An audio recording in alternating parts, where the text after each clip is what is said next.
What if I told you that every man who has ever been betrayed, manipulated, or emotionally destroyed by a woman was actually a victim of her unconscious programming? Programming so deeply buried that even she isn't aware it's happening. Freud spent decades dissecting the female psyche, uncovering patterns so controversial they were buried by modern academia. But his private letters and case studies reveal a terrifying truth. Women are driven by forces beyond their own comprehension. By the end of this video, you'll see through the female illusions that have been controlling your relationships. But first, I need to ask, do you have the courage to face what Freud really discovered? Picture this scenario. You meet a woman. She's intelligent, self-aware, confident. She tells you exactly what she wants: loyalty, honesty, a man who respects her. You believe her completely. You give her everything she asks for. Then one day, without any warning, she leaves. No explanation, just a cold, emotionless exit. What happened? Freud would tell you something that'll blow your mind. She didn't consciously choose to leave. Her unconscious did. Freud's most radical idea wasn't about sex or childhood trauma. It was about the illusion of free will. He argued that 90% of human behavior is dictated by the unconscious, a shadowy realm of repressed desires, childhood imprints, and primal instincts. And for women, this unconscious control is even more extreme. In his 1925 paper, Some Psychical Consequences of the Anatomical Distinction Between the Sexes, Freud observed that women's superego, their moral conscience, is fundamentally weaker than men's. Why? Because their psychological development is rooted in shame, not guilt. Here's the difference a man feels: guilt, which is internal punishment, but a woman feels shame, which is external judgment. This means her behavior isn't governed by internal principles. It's governed by social survival instincts. Let me tell you about one of Freud's most revealing case studies. It wasn't even his own. It belonged to his mentor, Joseph Breuer. A young woman called Anna O. suffered from hysteria, paralysis, hallucinations, uncontrollable mood swings. Breuer treated her with hypnosis, uncovering repressed memories of her father's illness. But here's what they don't teach you in psychology classes the moment Anna O. recovered. She turned on Breuer. She falsely claimed he had impregnated her, nearly destroying his career and reputation. Freud later realized something shocking. Her hysteria wasn't an illness. It was a weapon, a subconscious manipulation to control the men around her. This was Freud's first glimpse into a dark truth. Women don't lie consciously. Their unconscious rewrites reality to fit their emotional needs. Freud's most dangerous discovery was what he called the mother complex, the idea that a man's relationships with women are endless replays of his relationship with his mother. Think about this carefully. Did your mother punish you with silence when you displeased her? Did she reward you with affection only when you obeyed? Did she make you feel guilty for wanting independence? If so, congratulations. You were systematically trained to accept emotional manipulation as love. In The Dissolution of the Oedipus Complex, Freud wrote that boys must destroy their maternal attachment to become men. Most never do. Instead, they spend their entire lives seeking a woman who will either replicate their mother's control or punish them for trying to escape it. But here's the real question that'll keep you up at night. What if women aren't even in control of their own betrayal? What if their sudden cruelty, their unexplained rejections, their emotional violence are all the work of a hidden force? Even they don't understand. You're sitting across from her at dinner. She's laughing at your jokes, touching your arm, locking eyes with that look. The one that says, "I'm yours." You relax. You trust. Then 3 days later, she ghosts you. No warning, no explanation, just complete silence. What changed? Nothing, because her decision wasn't conscious. It wasn't even hers. Freud suspected it. Modern science confirms it. Women are not the rational, self-aware creatures society pretends they are. They are hosts to a deeper, older program, an algorithm written not in logic, but in blood, hormones, and survival instinct. Every man has heard this line: she's just more emotionally intelligent than you. But what they call emotional intelligence is simply hypersensitivity to social dynamics. Women don't understand emotions better. They weaponize them faster. Freud called this hysterical cognition, the female mind's ability to rewrite history, distort facts, and even alter memories to fit emotional needs. In 1905, Freud treated Dora, an 18-year-old girl sent to him for depression and nervous coughs. Through analysis, Freud uncovered the disturbing truth: Dora's father had been having an affair with a married woman. Frau K. To cover his tracks, he offered Dora to Frau K.'s husband as a distraction. But here's where it gets really dark. Dora didn't rage at her father. She didn't confront Frau K.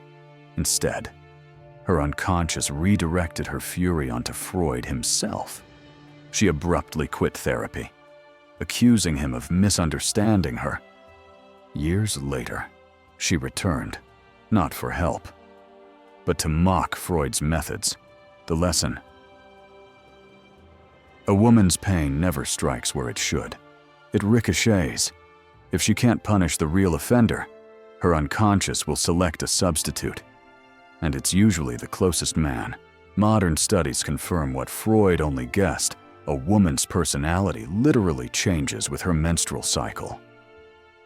During ovulation, she becomes more flirtatious, more open to risk, more attracted to dominant masculine traits. During menstruation, she becomes irritable, critical, hypersensitive to perceived slights. But here's what no one tells you: she doesn't know this is happening. Ask her why she suddenly lost interest in you, and she'll invent reasons. We're just not compatible. But the truth is, her biology vetoed you. In ancient Sparta, husbands were forbidden from sleeping with their wives during menstruation. Why? Because the Spartans knew a bleeding woman is a hostile woman. They didn't blame her for it. They simply managed it.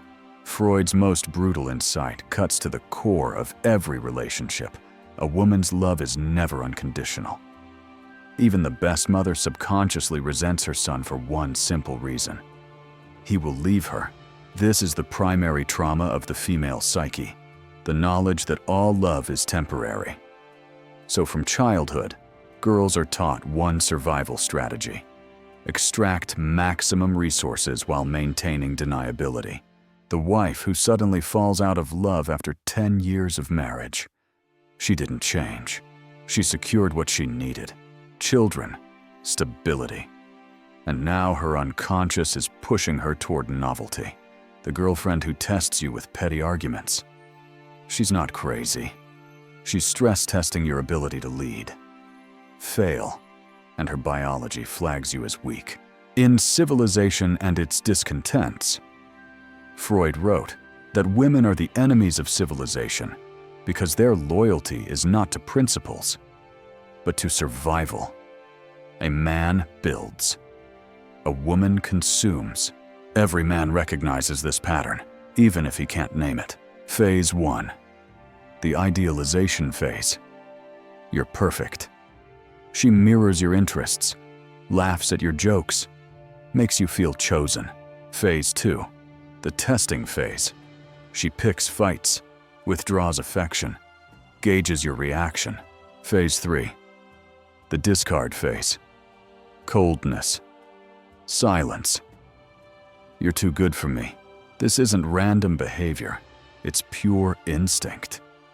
In hunter-gatherer tribes, women evolved to mate with the strongest warrior. secure resources from the most stable provider, and eliminate men who couldn't compete. Now we expose the primal female script, the one she can't escape, no matter how enlightened she claims to be. It happens to every man at some point. You meet her, and she's different. Not like the others. She reads philosophy, scorns shallow women, claims to want depth, loyalty, a love that transcends the games. You let your guard down. You trust. Then one day, she looks at you with empty eyes. The warmth is gone. The connection has vanished. She speaks in cold, rehearsed lines. It's not you, it's me, but it is you. Because you broke the one rule Freud warned about. You assumed she was in control of her own desires. Modern society sells a fantasy that education, feminism, and self-awareness have freed women from their biology. Freud would laugh at this delusion. In Beyond the Pleasure Principle, he exposed the truth. Human behavior is driven by primal instincts, not intellect. A woman can say she wants equality, kindness, a gentle man, but her unconscious craves something else entirely. In 1920, Freud analyzed a brilliant female academic, a woman who hated traditional gender roles. She married a meek, supportive husband, insisting she didn't need dominance. Then she had an affair, not with a fellow intellectual, but with a laborer, a rough, uneducated man who ignored her opinions, canceled plans last minute, and treated her as an afterthought. When Freud confronted her, she broke down. I don't know why I want him. I hate that I want him. The lesson. No amount of social conditioning overwrites millions of years of instinct. A woman can rationalize wanting a modern relationship, but her body responds to something much darker. Freud's most controversial idea. Women don't have one sexuality. They have two. One, the Madonna, the nurturing, loving, wife material side she shows society. Two, the animal, the primal, immoral secret self that emerges in shadows. This is why the quiet librarian writes filthy, anonymous erotica. Why the feminist activist secretly craves rough treatment. Why the loyal girlfriend fantasizes about being taken by a stranger. In Victorian England, the era of extreme sexual repression, brothels boomed. Why? Because when you forbid female desire, it doesn't disappear. It mutates. Every man has encountered her, the woman who had that one guy she can't forget. Maybe he was a criminal. Maybe he treated her like garbage. But no nice guy ever compared. Freud called this the trauma bond. Women don't fall in love with men who hurt them.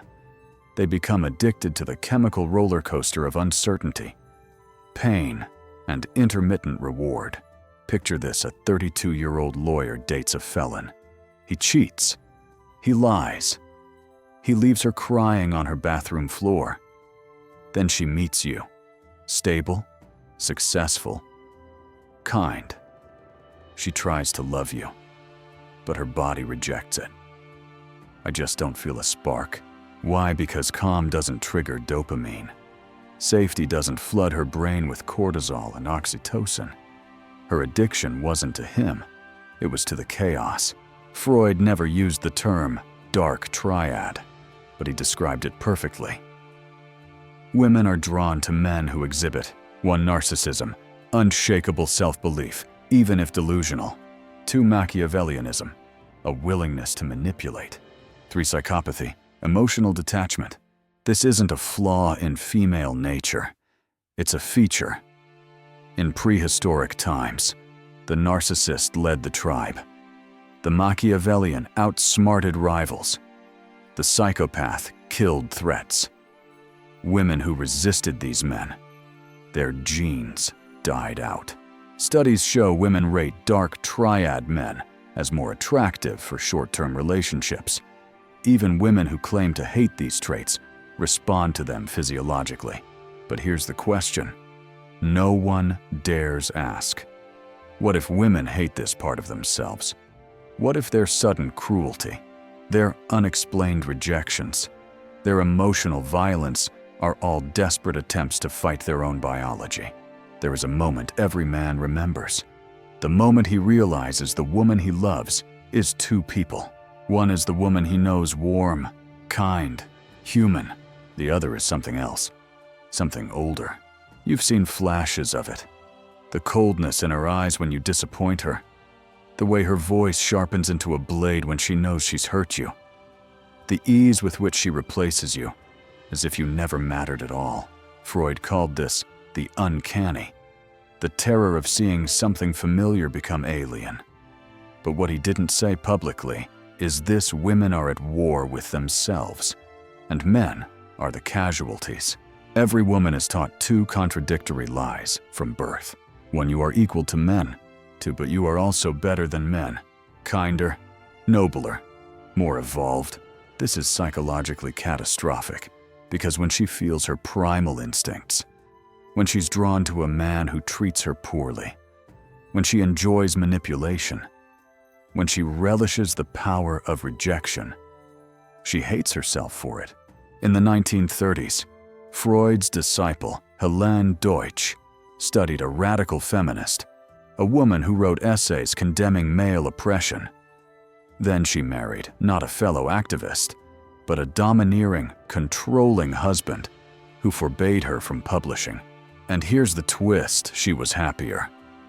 In therapy, she confessed, "I hate that I need his rules, but when he's firm with me, I feel peace." A woman's conscious mind wants equality. Her unconscious craves hierarchy. The conflict destroys her, and every man who gets too close. Freud observed a pattern in his female patients. The chaste woman fantasized about being ravished. The promiscuous woman obsessed over being worshipped. Why? Because public and private desires are opposites. A woman needs to be seen as good by society, but hungers for the forbidden. In the 1950s, Kinsey found that 62% of women admitted to rape fantasies, not because they want violence, but because they crave the surrender of choice. Ask a woman what she's looking for in a man, and she'll give you a list: kindness, stability, respect. But watch who she chooses. Freud called this disavowal, the mind's ability to deny what it truly desires. A woman says she wants a nice guy, then she sleeps with his best friend, a reckless, unreliable charmer. When confronted, she rages, "You don't own me. I can change my mind." But she didn't change her mind. Her body overruled her rational thoughts. Here is the unspoken terror that governs every woman's behavior. If you see the real me, you will leave. This is why she tests you, pushing you away to see if you'll stay. She lies not to deceive you, but to hide from herself. She sabotages good relationships because stability feels like suffocation. Freud's most heartbreaking insight: women punish men for loving them too much, because if you accept her fully, her darkness, her contradictions, her uncontrollable impulses, she cannot blame you for her unhappiness. And that is unbearable. But this raises the final question. Is there any way for a man to win? Or is he doomed to be consumed by a force neither of them can control? Now we reveal the forbidden solution, the one Freud hinted at but never wrote down. You've seen the truth now. The biological traps, the unconscious scripts, the way she looks at you when you're weak, not with pity, but with disgust. You have two choices. One, stay ignorant. Keep playing the game by rules that were designed to break you. Two, learn the forbidden truth, the one Freud whispered to his most trusted disciples. This is not about manipulating women. This is about surviving them. Every man is fed this poison from birth. The right woman will love you for you. Freud would call this wishful thinking, the childish belief that the world rewards honesty. His case files tell a different story. The poet who worshipped his wife until she left him for a soldier. The devoted husband who worked himself to death while his wife slept with his brother. The nice guy who waited years for her to see his worth, only to watch her leave with a stranger that same night. Here's the hard truth: women don't fall in love with men. They fall in love with feelings, and your feelings don't matter. Modern therapy preaches this gospel. Just talk about your feelings. But Freud himself warned, words are masks. When a woman says, "Let's talk," she doesn't want dialogue. She wants submission. A 40-year-old man came to Freud, devastated. His wife had grown cold. He did everything she asked for: couples therapy, date nights, endless emotional check-ins. Then she left for a musician who ignored her texts. Freud's diagnosis: you killed her desire by obeying it. The lesson: a woman's stated desires are not what excites her. Obedience is repulsive to her unconscious. Freud never published these principles, but his private letters hinted them. First, the law of paradoxical intent. The more you need her, the less she wants you. This isn't a tactic, it's biology. Women sense desperation like sharks smell blood. Here's how to use it: withdraw before she does. Let her wonder if she's losing you. Watch as her unconscious pulls her back. Second, the power of the unsaid. Women hate explanations. They crave mystery. When you justify yourself, you diminish yourself. Casanova never explained. Napoleon never apologized. And women fought for them. Third, the shadow self strategy. Every woman has a darkness she hides. The man who acknowledges it without fear truly sees her. Here's how to do it. When she tests you, smile. When she lies, let her. When she punishes you, laugh. She wants to hate you. Don't let her. But understand this: this isn't really about women. It's about you. Your weakness, your fear, your childish hope that love is fair. The woman who suddenly becomes cold after months of warmth. She didn't change. You revealed your desperation. The one who leaves you for someone who treats her worse. She's not confused. She's following her programming. The girlfriend who starts fights over nothing. She's not being irrational. She's testing whether you'll fold under pressure. Every rejection, every betrayal, every moment of female cruelty is a mirror showing you exactly where you failed to understand the game being played. Freud's patients often asked him, "Why do I keep choosing men who hurt me?" His answer was always the same: because pain feels like home. If your mother was unpredictable, you'll be attracted to unpredictable women. If your mother withheld affection, you'll chase women who do the same. If your mother made you feel guilty for having needs, you'll gravitate toward women who punish you for wanting anything. This is the mother complex in action. You're not choosing women. You're choosing familiar dysfunction. The solution isn't to avoid women or become cruel. It's to become unreadable. Freud noticed that his most successful male patients shared one trait: they were mysteries. Even to themselves. They didn't reveal everything. They didn't explain their moods. They didn't justify their decisions. They simply were. And women found this irresistible because it couldn't be controlled or predicted. Modern men make themselves completely transparent, thinking this is honesty. But transparency is the death of attraction. Mystery is magnetic. The moment you become completely predictable is the moment her unconscious starts looking for someone who isn't. Freud's last words on the subject: the only way to win is to stop playing their game and start playing yours. This means stop trying to be the man she says she wants. Start being the man her biology responds to. Stop explaining yourself. Start becoming unexplainable. Stop seeking her approval. Start commanding her respect. The woman who truly loves you won't love you for your weakness. She'll love you despite your strength. She won't love you for how much you need her. She'll love you for how little you do. This is the forbidden truth Freud discovered, but could never publish. Women don't want to be understood. They want to be overwhelmed by a force they cannot comprehend or control. The man who masters this becomes unforgettable. Not because he's cruel, but because he's unreachable. Not because he's manipulative, but because he's mysteriously self-contained. Type unconscious in the comments below if this series hit you harder than you expected. Because understanding these patterns is the first step toward freedom from them. Remember, you cannot save her from her own nature. You can only save yourself by understanding it.